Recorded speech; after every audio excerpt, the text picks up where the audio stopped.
This wolf became pregnant with the Wolf King's child, but was mercilessly abandoned by the wolf pack because she was not the Wolf Queen.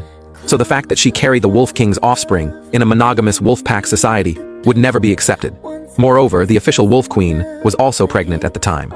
So in the end, with the Wolf King's tacit approval, the mother wolf Cedar was driven out of the pack. Being pregnant without the protection of the wolf pack, obtaining food became extremely difficult for her. So Cedar could only scavenge for carrion left behind by other predators on the beach. Meanwhile, the equally pregnant Wolf Queen had already found a reliable and secluded tree hollow to prepare for giving birth.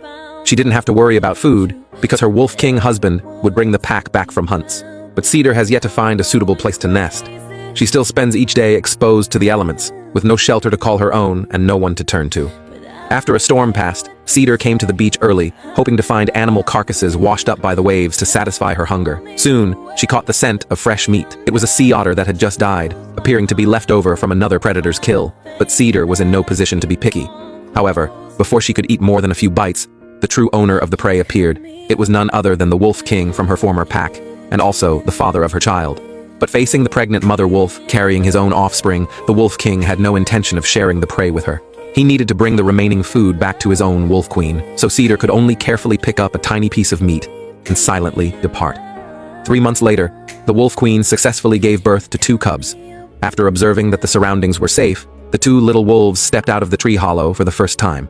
Now, they were still very weak. If discovered by other predators, they would likely be eaten as prey, so the Wolf Queen had to stay constantly by the cubs' side, while her Wolf King husband would bring them the food they needed every day.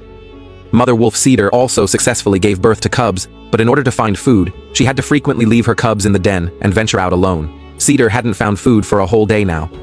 If this continued, she would not only be unable to keep her newborn cubs alive, but survival for herself would also be difficult.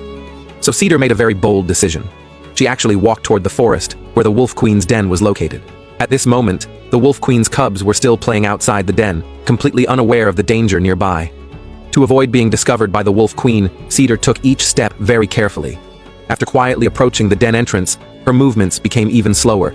However, just as Cedar was about to enter the den, the Wolf Queen suddenly appeared and immediately issued her a clear warning.